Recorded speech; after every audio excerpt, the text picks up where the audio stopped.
Hello, this is the fourth part of the series Welcome to SilverBullet, in which I walk you through some of the more interesting features of this SilverBullet note-taking app. Today we're going to talk about indexing objects and queries, and this is probably one of the first ones where we really start to look at one of the more unique features that SilverBullet offers. A lot of the things that we covered in previous videos you can probably replicate or have in other note-taking apps as well. These are some of the more unique things that SilverBullet brings to the table in my mind. And so today we're going to talk about indexing objects and queries. And let's start with the indexing part. So if you've been using SilverBullet for some time, you may have noticed that from time to time you have this kind of indicator here, the sync progress indicator at the top right. I can show you this when we, for instance, reset the client here on the SilverBullet website. The SilverBullet website, of course, itself is powered by SilverBullet. If I reset that, which basically wipes my whole client clean and ditches all the caches and all this type of things, and you pay attention, you will see that here there's a progress circle now in black, and now it will appear briefly in blue. So the black progress indicator is all about synchronizing all the content from the server into the client. So the moment if I would now disconnect my internet connection, I would still have full access to this SilverBullet website because all the content is cached locally. The blue circle indicator that we only saw very briefly because it was very quick is the indexing progress indicator. It shows you how far it is with actually indexing all that content. So what is indexing all about? Indexing basically looks at the content, so all the pages and all the files that it synchronized locally, and then starts to extract additional information from that and store it in a local database. So this is a database that is kept in the browser. It's used a technology called IndexedDB, and it's used in different parts of the SilverBullet application. We already actually saw a couple of those use cases. For instance, we saw the page picker. If you open the page picker, you may assume what it does, it just lists all the files in your space. But technically what actually happens is that it queries the page tag. So it queries all the page objects that are kept in this index. And you can kind of tell that it's doing that because there's a little bit more metadata information in there than you would be able to extract from a folder structure or path names, right? For instance, we can see here that these pages have been tagged with certain tags. So the page picker is using the index linked mentions and the linked tasks that we looked at in the previous video. It's also leveraging this index that is building on the fly. For instance, it's tracking which pages link to which other pages, and then it's using that to show you this linked mentions and linked task widgets. Also, what we looked at last time, page renames, right? If I rename a page, it automatically updates references to that page elsewhere. Again, this is also leveraging the index that is being used to kind of track those interrelations. The tag page as well, of course, is querying all this index to show you what are the pages that are tagged with something, what are the items tagged with something, what are the tasks tagged with something, and so on. And the thing that we're going to focus on today, it's also what's behind the query engine that we're going to look at. Before we get into all of that, though, let's agree on some terminology. If you're already a database person, if you've used a relational database or otherwise before, you will probably be familiar with terms like table, row, primary key. All of these have equivalents in SilverBullet, except in SilverBullet, a table is called a tag, a row is called an object, and a primary key is called a ref. There's a bunch of these tags that are built in. So there are things like pages, there's items, there's tasks, but you can also create your own tags, which of course which we already did in the previous video by creating these tags that you see here, right? Hashtag person, hashtag friend, enemy, and so on. So here we are implicitly defining our own tags that we can then query. The whole query mechanism is built on an extension to Markdown because we looked at various types of Markdown, right? To make text bold, to create headers, lists, and things like this. SilverBullet adds a custom proprietary, no, not proprietary, but custom extension to Markdown, which is this syntax, the $ with the curly braces. So let me briefly introduce this syntax to you. So what you can do is you write $ and then curly braces. It automatically completes the closing brace. And then inside of here, you can write Lua expressions. So Lua is a programming language. A nice, simple programming language that SilverBullet implements. It has its own implementation of Lua called Space Lua, which is mostly compatible with regular Lua, but it adds a couple of features, including queries, which we'll get to in a minute. This mechanism, these Lua directives, as they're called, are building on the live preview functionality that SilverBullet already offers.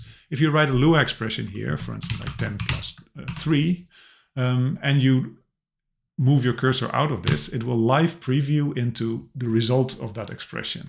So in this particular case, it's adding the numbers 10 and 3. So already based on this, you could start using SilverBullet as a calculator, right? If that's useful to you. Again, it doesn't really update the actual content of the page. It's just kind of dynamically generating this content for you, right? So it will just replace that and do that calculation on the fly. Okay, so you can write any Lua expression here.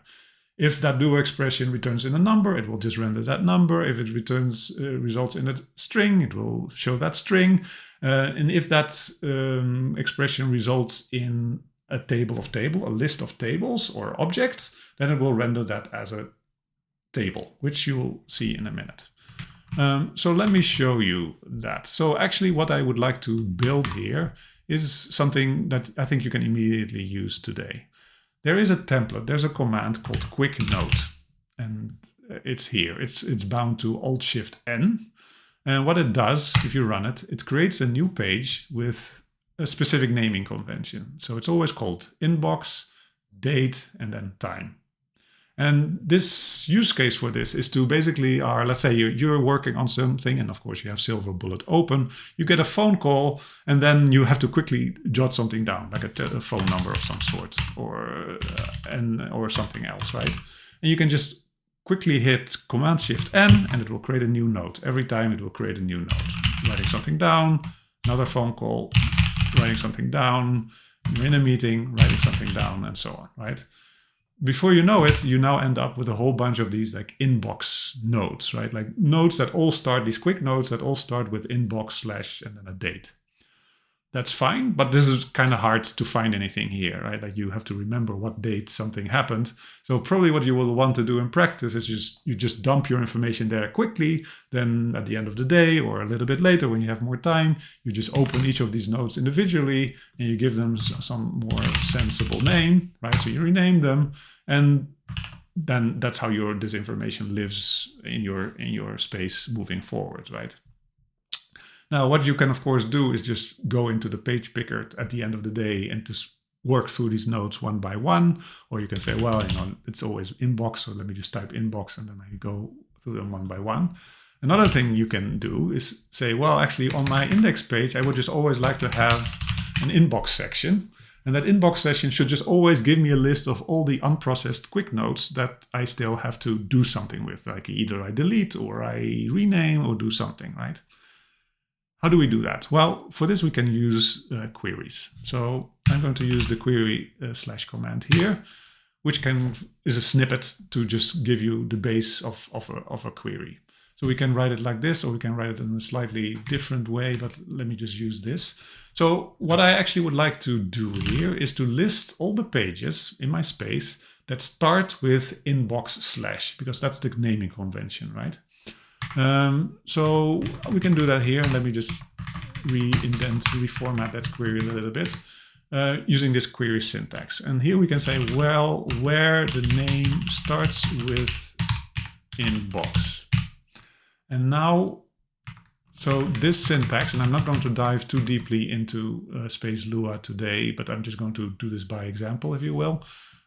This executes a query on the index or in the database, and it will return this list as a list of tables. And a list of tables are going to be rendered as a markdown table, as you will see in a second. So here you go. So now we have the results of this query that we wrote, right? So the query is from index.tag, meaning like query all the pages, all the page objects, and filter them down to only the ones whose names start with inbox/. And this is the result of that. And you may be surprised by the number of fields that are going to appear here, but we're going to limit this and clean this up a little bit. But the part we care about is here, right? So the name, inbox, blah, blah, blah. We also see a certain file size, content type created, and some other fields. Last modified, permissions, and this ref that we talked about. If you click these, then you will actually navigate to the particular page in question. And then there's the tag and any additional tags it may have. And there's also I tags, which we'll not cover. This is a lot of information. A lot of it we probably don't really want to see in the table. We can actually limit this a little bit. So here we can say, actually, the only thing I want to see is the ref and the last modified.